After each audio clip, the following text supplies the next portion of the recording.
નમસ્કાર વિદ્યાર્થી મિત્રો, ઈ લર્નિંગ સેશનમાં શાળા પરિવાર વતી આપનું સ્વાગત છે. વિદ્યાર્થી મિત્રો, આજે આપણે સંસ્કૃત વિષય ધોરણ 8 જેની અંદર આપણે ગયા પીરિયડની વાત કરીએ તો આપણે ભાષા સજ્જતા પ્રકરણ ચાલુ કર્યું હતું અને એની અંદર આપણે વર્ણના પ્રકાર સ્વર અને વ્યંજન વિશે વાત કરતા હતા. બે વર્ણના પ્રકાર હતા બે, એક હતો સ્વર અને બીજો હતો વ્યંજન.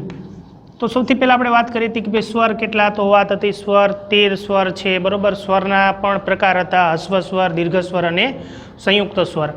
હવે એનો આપણે વિગતે અભ્યાસ કર્યો તો ત્યારબાદ બીજો પ્રકાર હતો વ્યંજન. તો આજે આપણે વ્યંજનના મુખ્ય 5 પ્રકાર અને એનો અભ્યાસ કરીશું.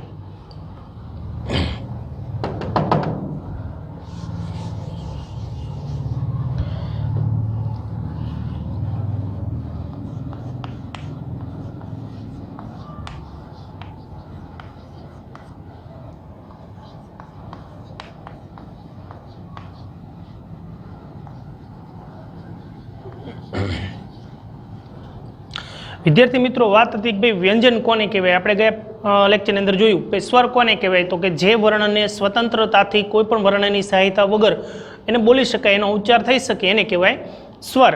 અને વ્યંજન કોને કહેવાય, તો જે વર્ણના ઉચ્ચાર માટે ફરજિયાત સ્વરની જરૂર પડે, ભાઈ એને બોલવા માટે સ્વરની જરૂર પડે તો એને કહેવાય વ્યંજન.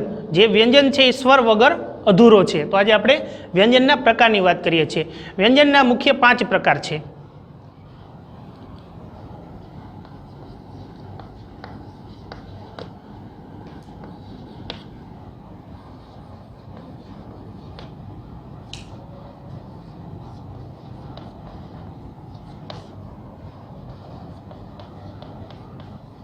આપણે સ્વરની વાત કરીએ મિત્રો તો સ્વરના 3 પ્રકાર હતા. અહીંયા વ્યંજનના કેટલા પ્રકાર છે? 5. જેમાં એનો પહેલો પ્રકાર છે, વ્યંજનનો પહેલો પ્રકાર છે સ્પર્શ વ્યંજન.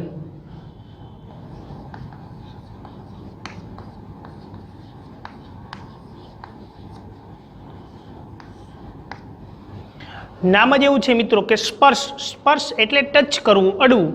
તો એની વ્યાખ્યા થાય છે કે ભાઈ જે વર્ણને બોલવા માટે જીભની કે મોંના, જીભ છે આપણા મોંના ભાગની અંદર સ્પર્શ કરે એવા ક થી મ સુધીના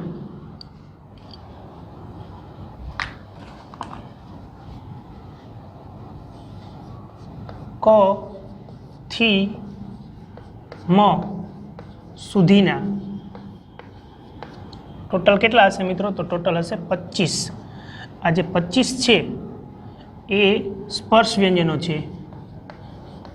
આ જે 25 વ્યંજનો છે એ સ્પર્શ વ્યંજનો છે.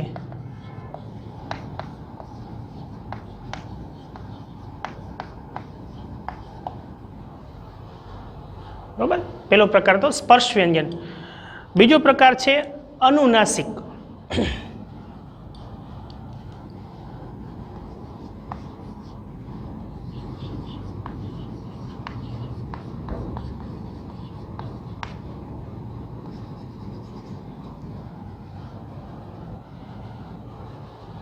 આનો થાય નાસિકા મુખ વચનો.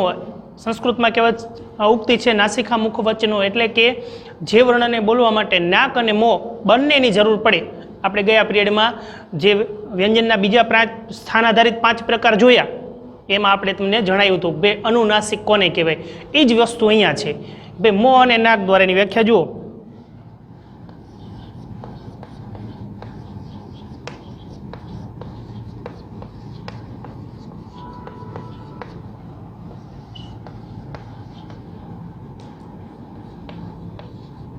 મોં અને નાક દ્વારા ઉચ્ચારવામાં આવતા, જેનો ઉચ્ચાર મોં અને નાક બંને દ્વારા બોલવામાં આવતા અથવા ઉચ્ચારવામાં આવતા હોય તેવા વર્ણને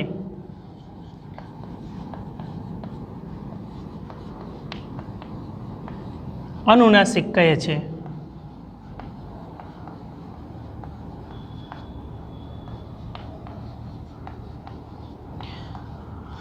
વિદ્યાર્થી મિત્રો, એ વખતે પણ મેં તમને કીધું હતું કે અનુનાસિકો 5 છે. કેટલા? 5.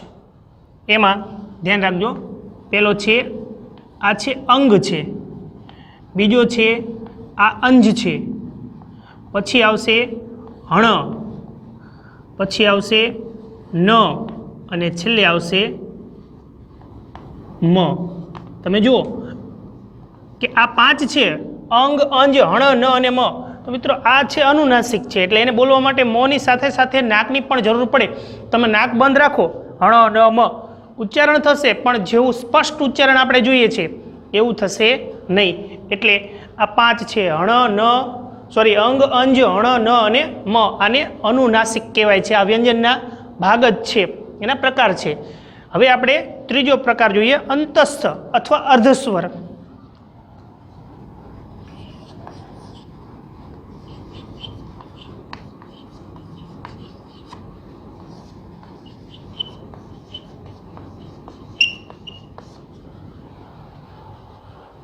બરોબર છે કે ભાઈ આ વ્યંજનો એવા છે કે જે તમને ઉચ્ચારમાં સ્વર જેવા લાગે, પણ એને સ્વરમાં સમાવેશ કરવામાં આવતો નથી, એટલે એને અર્ધસ્વર કહેવામાં આવે છે.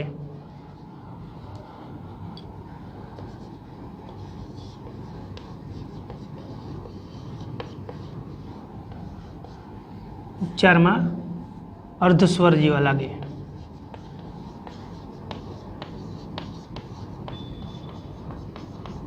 પણ તેનો સ્વરમાં સમાવેશ થતો નથી.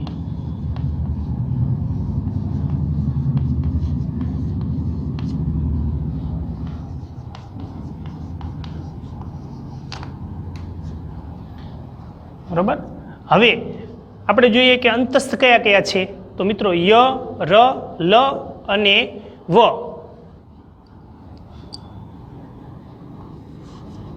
ય, ર, લ ને બ. આનો તમે ઉચ્ચાર કરો ને મિત્રો એટલે તમને લાગે સ્વર જેવા, અર્ધસ્વર જેવા, પણ એનો સ્વરમાં સમાવેશ થતો નથી, એટલે એને અંતસ્થ અથવા અર્ધસ્વર એવું કહેવામાં આવે છે. ત્યાર પછીનો હવે ચોથો પ્રકાર જોઈએ, સંયુક્તાક્ષર. વ્યંજનનો ચોથો પ્રકાર સંયુક્તાક્ષર.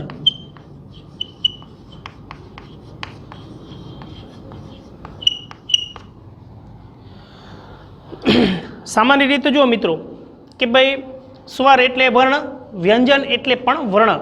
સ્વર છે એવો વર્ણ છે જેને સ્વતંત્ર બોલી શકે, વ્યંજન એવો વર્ણ છે જેને સ્વતંત્ર બોલી શકાતો નથી. પણ આ સંયુક્તાક્ષર એવા છે, એ વર્ણ તો છે, વ્યંજન પણ છે, પણ એવો વ્યંજન છે કે જેમાં એક કરતાં વધારે વ્યંજન ભળેલા હોય અને એના અંતમાં શું હોય તો કે અંતમાં સ્વર હોય.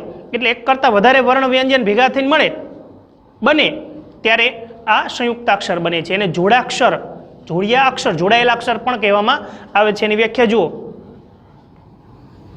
કે ભાઈ એક કરતાં વધારે સ્વર ભેગા થાય, એક કરતાં વધારે સ્વર ભેગા થાય, એક કરતાં વધારે વ્યંજન ભેગા થાય, એક કરતાં વધારે વ્યંજન ભેગા થાય અને જેના અંતમાં સ્વર આવતો હોય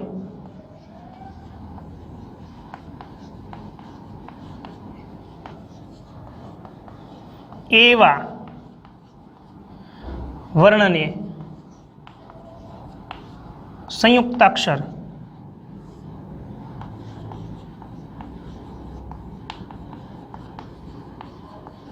કે જોડાક્ષર કહે છે. જો મિત્રો વ્યાખ્યા જુઓ કે ભાઈ એકથી વધારે વ્યંજન ભેગા થાય અને એના અંતમાં લાસ્ટમાં છેલ્લે સ્વર આવતો હોય એવા વર્ણ છે. આપણે ઉદાહરણ જોઈશું એટલે તમને વધારે ખ્યાલ આવશે. જો ઉદાહરણની અંદર પહેલું છે ક. આ પણ વ્યંજન છે અને આ શ, આ પણ વ્યંજન છે. આ બંને વ્યંજનો ભેગા થાય અને એના અંતમાં શું આવશે તો કે સ્વર. આ વ્યંજન અને આ સ્વર શું બનશે તો કે ક્ષ. તો આ ક્ષ છે એ શું બન્યો મિત્ર તો એ બન્યો સંયુક્તાક્ષર કે જોડાક્ષર. જોડાક્ષર એટલા માટે કે એની અંદર બે વ્યંજન જોડાણા અને એક સ્વર જોડાણો એટલે બન્યા જોડાક્ષર. બીજું જોઈએ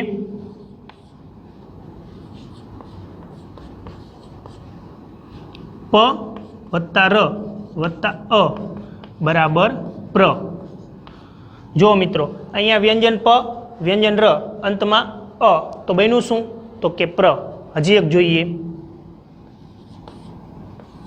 શ વત્તા ર વત્તા ઈ બરાબર શ્રી. તમે જો શ્રી શબ્દ આપણે જોયો હશે તો એ શ્રી છે વર્ણ, એ શ્રીની અંદર કેટલા આવશે તો કે શ, ર અને ઈ એટલે શ્રી. બરાબર છે. તો મિત્રો આપણે વ્યંજનના 5 પ્રકારમાંથી અત્યારે આ 4 પ્રકાર જોયા. ફરીથી જોઈ લઈએ. એનો જે 5મો પ્રકાર છે પછી લખું છું, પછી સમજાવું છું. પહેલાં જુઓ સ્પર્શ વ્યંજન, તો ક થી મ સુધીના છે, ક ખ ગ ઘ છેક મ સુધીના, એ બધા જ 25 વ્યંજનો કેવા છે તો કે એ સ્પર્શ વ્યંજનો છે. ત્યાર પછી છે અનુનાસિક. તો અનુનાસિક એટલે શું? મોં અને નાક બંને દ્વારા ઉચ્ચારવામાં આવતા હોય એવા વર્ણને અનુનાસિક કહે છે. આપણે વાત કરી હતી કે ભાઈ નાકની જરૂર પડે એવા, તો એમાં હતા 5: અંગ, અંજ, હણ, ન અને મ. ત્યાર પછી વાત કરી અંતસ્થની. તો આપણે કીધું કે ભાઈ અંતસ્થ છે એટલે અર્ધસ્વર. તો અંતસ્થ અથવા અર્ધસ્વર કોને કહેવાય? તો એને આપણે બોલીએ ને તે આપણને અડધા સ્વર જેવો લાગે. બરોબર છે, પણ એને સ્વરમાં ગણવામાં આવતા નથી. તો એ કયા કયા હતા? તો એ હતા ય, ર, લ અને વ. આ 4 એવા છે જે અર્ધસ્વર છે. બરોબર, પણ કહેવાય છે એને વ્યંજન. ચોથો પ્રકાર હવે જોઈએ કે ભાઈ સંયુક્તાક્ષર, જોડાયેલા અક્ષર. તો વાત કરી કે ભાઈ એકથી વધારે વ્યંજન ભેગા થાય, એક કરતાં વધારે વ્યંજન હોય અને જેના અંતમાં સ્વર હોય. તો જોયું આપણે કે આ એક કરતાં વધારે છે. બરોબર, આ ક વ્યંજન, શ વ્યંજન અને લાસ્ટમાં શું છે તો કે સ્વર બને છે. શું તો કે ક્ષ. આવા તો ઘણા અક્ષર છે. બરોબર, હજી એક આપણે ઉદાહરણ જોવું હોય તો અગ્ન. તો તમે અગ્ન જુઓ મિત્રો, તો જો એમાં પહેલા જ આવે, પછી અંજ આવે. આ બંને વ્યંજનો જોડાય ને મિત્રો, છેલ્લે જોડાય અ. બને શું? જ્ઞ. આપણને ખ્યાલ નથી હોતો. જ, અંજ અને અ, આ 3 બોલો એટલે બને જ્ઞ. બરાબર છે. એમ એવા ઘણા અક્ષર છે કે મિત્રો ત્ર, બરાબર, ત વત્તા ર વત્તા અ. તો આ બધા જ વ્યંજનો છે એને શું કહેવાય? તો મિત્રો એને કહેવાય સંયુક્તાક્ષર અથવા જોડાક્ષર કહેવાય છે. હવે આપણે એનો વ્યંજનનો છેલ્લો પ્રકાર, 5મો પ્રકાર, બરાબર છે, એ છે વિસર્ગ. એ જોઈશું.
હા, તો હવે એનો આપણે 5મો પ્રકાર જોઈએ મિત્રો. એ છે વિસર્ગ. તમે નામ સાંભળેલું હશે, બરોબર. વિસર્ગની નિશાની પણ જોઈ હશે, પણ વિસર્ગના ઉચ્ચારણમાં તમને થોડીક તકલીફ થતી હશે મિત્રો. તો આજે આપણે વિસર્ગ અને એના ઉચ્ચારો જોઈશું કે એને કેવી રીતના ઉચ્ચારણ થાય છે. પણ સૌથી પહેલાં આપણે જોઈ લઈએ કે ભાઈ વિસર્ગ કોને કહેવાય. જો મિત્રો, આ તમે આવી નિશાની, આને ગુજરાતીમાં કહેવાય છે ગુરુ વિરામ. વ્યાકરણમાં નિશાની ગુરુ વિરામ તરીકે ઓળખાય છે. તો ગુરુ વિરામ જેવી નિશાની છે, બરોબર છે, એને કહેવાય છે, તેને સંસ્કૃતમાં વિસર્ગ કહેવાય છે.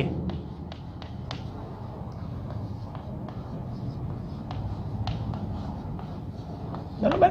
તમે કોઈ પણ શબ્દ જુઓ મિત્રો, જો અહીંયા હું લખું છું કે ભાઈ રામ, તો આજે છે આ 2 ટપકા નિશાની, દેવ, તો આજે રામ દેવ, આજે એના પછી આ જે 2 ટપકા છે, ગુજરાતીમાં ગુરુ વિરામ કહીએ છીએ, એને સંસ્કૃતમાં વિસર્ગ કહેવાય છે. બરોબર. આ ખાલી આ નિશાની વગર બોલું તો રામ, પણ નિશાની સાથે બોલીશ તો રામ હ. એટલે એવું નથી હોતું કે વિસર્ગનો ઉચ્ચાર હંમેશા હ જ થશે. ના, એવું નહીં થાય મિત્રો. આજે આપણે વિસર્ગનો ઉચ્ચારણ જ સ્પષ્ટ કરશું. બરોબર. અને તો વિસર્ગનો ઉચ્ચાર છે અલગ અલગ જગ્યાએ અલગ અલગ થાય છે ભાઈ, શબ્દ પ્રમાણે છે, એ શબ્દ ઉપર આધારિત છે, પણ એ આજે આપણે સ્પષ્ટ જોઈ લઈએ ભાઈ. વિસર્ગના ઉચ્ચારનો ખ્યાલ નીચે મુજબ છે. હવે જુઓ,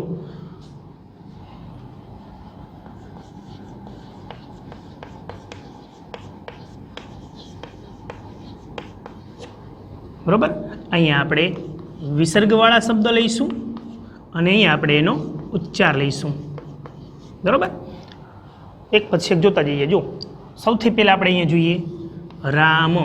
રામ શબ્દ લખશું અને પાછળ વિસર્ગ છે. તો જો એનો ઉચ્ચાર શું થશે મિત્રો, એ તો આપણને આવડે જ છે, કારણ કે એ તો આપણે કરેલો છે. રામ હ શું થાય મિત્રો, તો કે રામ હ. બરોબર છે. પછી બીજો શબ્દ જોઈ લઈએ, દેવા.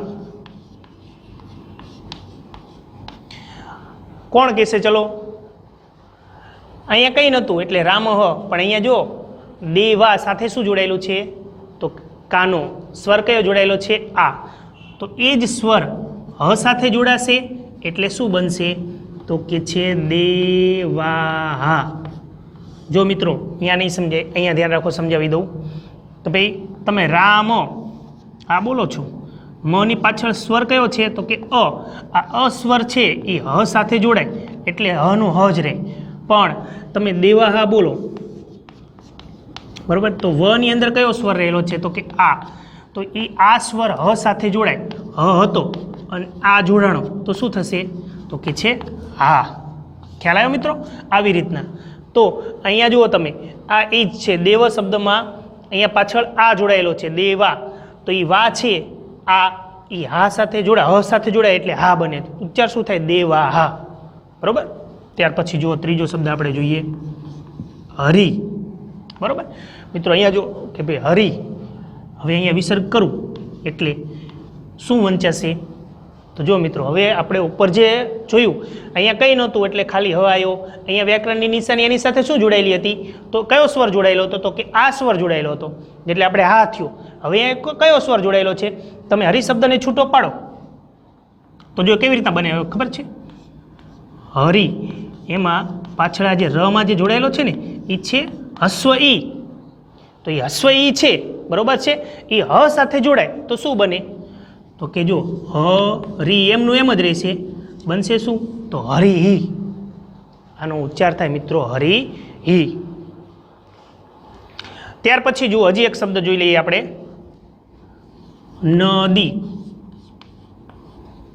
બરોબર છે, અહીંયા હરિમાં રસ્વ હતો, અહીંયા દીર્ઘ છે, તો એનો ઉચ્ચાર પણ એવી જ રીતના મિત્રો, નદી હી. અહીંયા હરિ, અહીંયા નદી હી. હજી એક શબ્દ જોઈ લઈએ આપણે, ભાનુ. બરોબર છે, આજો થોડો પાછો લગાવ્યો મિત્રો. ભાઈ ભાનુ શબ્દ બોલો તમે, ભાઈ હું બોલું તો બોલો ભાનુ. તો આ ન ની અંદર મને શું મળે, તો ન ની અંદર મને મળે ઉ. કયો, હસ્વ ઉ.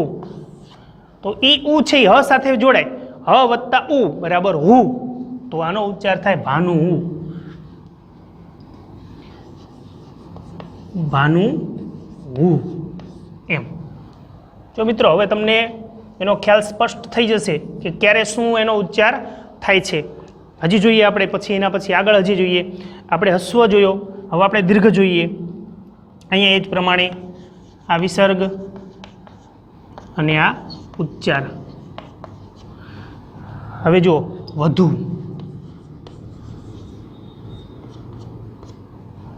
બરોબર, અહીંયા વિસર્ગ કરી નાખીએ તો ઉચ્ચાર શું થશે, જે અહીંયા હતો ભાનુહુનો એ જ વધુનો થાય. ફરક એટલો, અહીંયા હસ્વ હતો, અહીંયા દીર્ઘ છે, તો અહીંયા હુમાં પણ દીર્ઘ લાગશે, વધુ હુ. આ એનો ઉચ્ચાર થાય વધુ હુ. બરોબર. ત્યાર પછી જોઈએ હજી આગળ એક શબ્દ જોઈએ આપણે, તો જોઈએ પુષ્પે શબ્દ જોઈએ, એકમાત્ર વાળો. બરોબર, એકમાત્ર જોઈએ તો જો અહીંયા એકમાત્ર છે એટલે સ્વર કયો છે, એ સ્વર છે, આ એ સ્વર. બરોબર, હસ્વ એ. તો એ સ્વર છે કે આની સાથે જોડાય એટલે હ અને એ એટલે શું બનશે, તમે જુઓ હ વત્તા એ ભેગું થાય એટલે બને હે. તો બસ એ જ પ્રમાણે અહીંયા પુષ્પે હે, પુષ્પે હે, આવી રીતનો ઉચ્ચાર થાય મિત્રો. હજી એક શબ્દ જોઈ લો.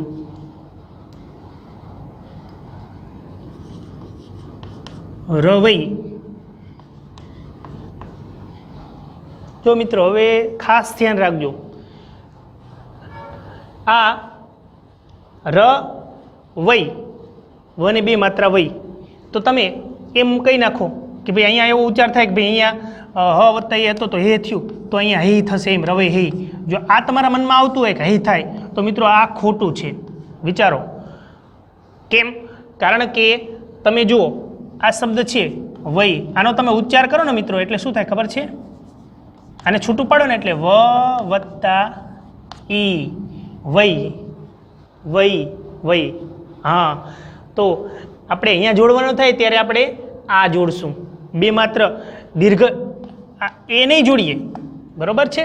કેમ કે એ જોડશો તો એ ખોટું થશે. અહીંયા વ ઈ એટલે છેલ્લે સ્વર કયો છે? ઈ સ્વર છે, એટલે આપણે ઈ સ્વરને હ સાથે જોડીએ તો બનશે હું રવઈ હી. આવી રીતના જુઓ મિત્રો, રવઈ હી, બરોબર છે? આ શબ્દ બનશે. ખાસ ધ્યાન રાખજો, એ કોઈ પણ શબ્દની પાછળ જ્યારે વિસર્ગ આપેલો હોય તો આપણે શું ધ્યાનમાં લેવાનું મિત્ર? તો એ જે વિસર્ગની આગળનો જે વર્ણ છે એ વર્ણની સાથે લાગેલો સ્વર, જે કંઈ પણ સ્વર લાગેલો છે અ આ ઈ ઉ, જે કંઈ પણ એ જ સ્વર આની સાથે જોડી દેવાનો. અ લાગેલો હોય તો કંઈ જ નહીં, હનો હ, એ આ લાગેલો હોય તો હા, રસ્વઈ લાગેલો હોય તો હી, દીર્ઘ ઈ લાગેલો હોય તો હી, બરોબર? રસ્વાવાળું લાગેલું હોય તો હું, દીર્ઘાવાળું હોય તો હું, એક માત્ર તો હે, બે માત્ર તો પાછું હી. એ ધ્યાન રાખજો, અહીંયા બે માત્ર હતા. જો રવઈ તો રવઈ હી, તો રવઈ હે નો લખતા તમે આવું લખવા જશો, આવો ઉચ્ચાર કરશો કે રવઈ હે, તો આ ખોટું બને છે. આવું નથી થતું, આવું જ થાય રવઈ હી. કારણ કે વ ની અંદર તમે વઈ બોલો, વઈ શબ્દ આપણે કીધું ને વઈ એટલે વ અને પાછળ આવે ઈ, વઈ, બરોબર? હજી આપણે એક ઉદાહરણ જોઈ લઈએ. તો હજી આપણે જોઈએ ઓનું ઉદાહરણ જોઈએ.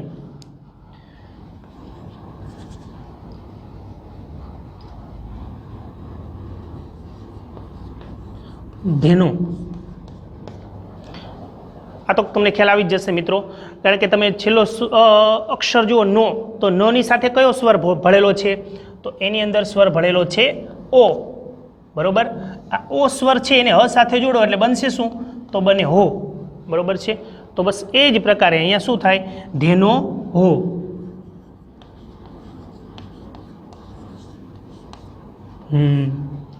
ધેનો હો.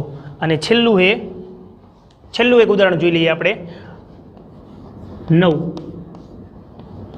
મિત્રો જો ખાસ ધ્યાન રાખજો, જે આમાં બન્યું હતું ને આ બે માત્રામાં, એ જ વસ્તુ અહીંયા થશે. તમે એવું લખતા હોય કે નવ હો, આવું હું લખી નાખું અહીંયા જુઓ આપણે કે આપણે આવું વિચારીએ કે નવ ને બે છે એટલે આ છે ઓ છે, આ શબ્દ ઓ, આ સ્વર છે ઔ છે, તો હ ની સાથે આ જોડી દઈએ અને આપણે આવું કરી નાખીએ કે ભાઈ નવ હો. તો આ તમે વિચારો મિત્રો, આવું તો બનતું જ નથી, આ ખોટું જ છે. ખ્યાલ આવી ગયો? એટલે તમારે હવે જો વિચારવું હોય કે ભાઈ આ શું થાય આનું, તો એ આપણે ઉપર જે કર્યું હતું ને આ વ ની સાથે ઈ, આ નવ તમે બોલો ને મિત્રો એટલે ન, અને જો આ ઔ શબ્દ છે ને આ બોલો અ વત્તા ઉ, એટલે આ શું છે? દીર્ઘ ઉ મિત્રો, બરોબર છે? આ અ અને ઉ બને ભેગું થાય ને એટલે બને ઔ, બરોબર? એટલે આને છૂટું પાડો એટલે આ સ્વર કયો મળશે આપણને? ઉ. તો આની સાથે બનશે નવહુ. મિત્રો આ નવહુ બનશે. શું બનશે? નવહુ, બરોબર? આ વિસર્ગનો ઉચ્ચાર છે મિત્રો. હવે ક્યાંય પણ તમને કોઈ પણ શબ્દ વાંચવો હોય અને એની પાછળ વિસર્ગ હોય તો તમને એ સહેજે પણ સંકોચ નહીં થાય, સહેજ પણ તમને અઘરું નહીં લાગે. કેમ? કારણ કે વિસર્ગનો ઉચ્ચારનો ખ્યાલ જે હતો એ આપણે સ્પષ્ટ કરી દીધો કે ભાઈ વિસર્ગનો કેવી રીતના ઉચ્ચાર થાય.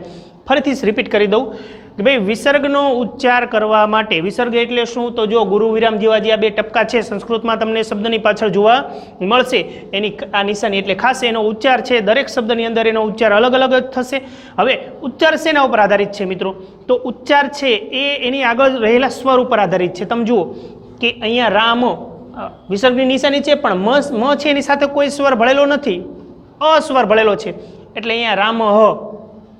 હવે જો અહીંયા દેવાહા, દેવા બોલો તમે એટલે વ ની અંદર આ સ્વર ભળેલો છે તો એ અહીંયા આપણે સ્પષ્ટ જ કરી દઈએ મિત્રો.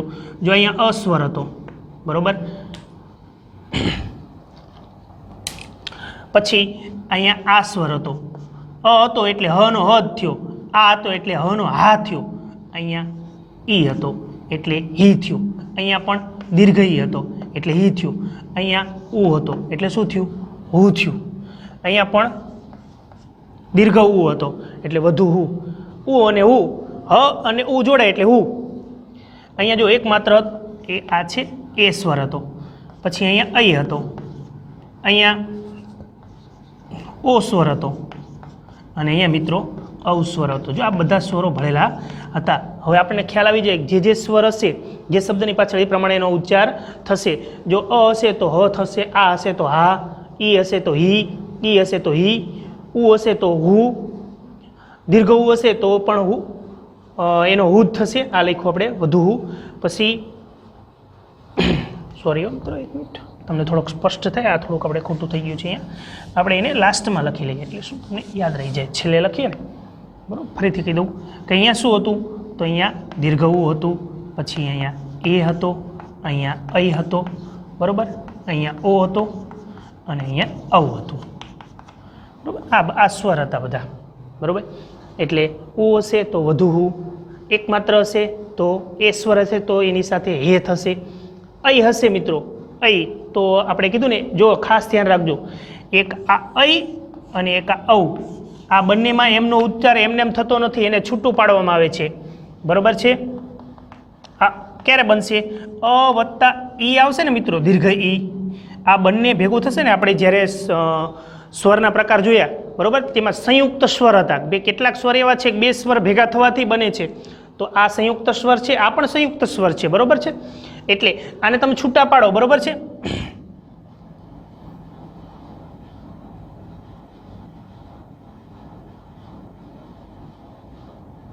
હા, આને તમે છૂટું પાડો એટલે ઈ મળે છે મિત્રો. એટલે આપણે અહીંયા ઈ લીધું, બરાબર છે. અહીંયા એવું જ છે.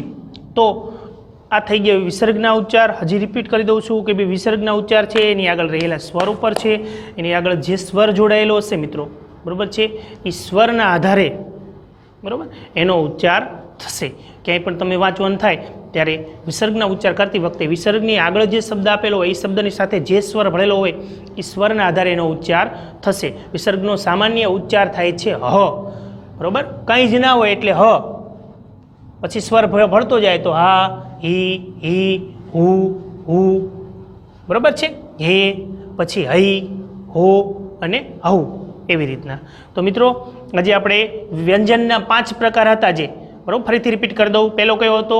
સ્પર્શ વ્યંજન, બીજો અનુનાસિક, ત્રીજો અંતસ્થ, ચોથો સંયુક્ત અક્ષર અને પાંચમો વિસર્ગ.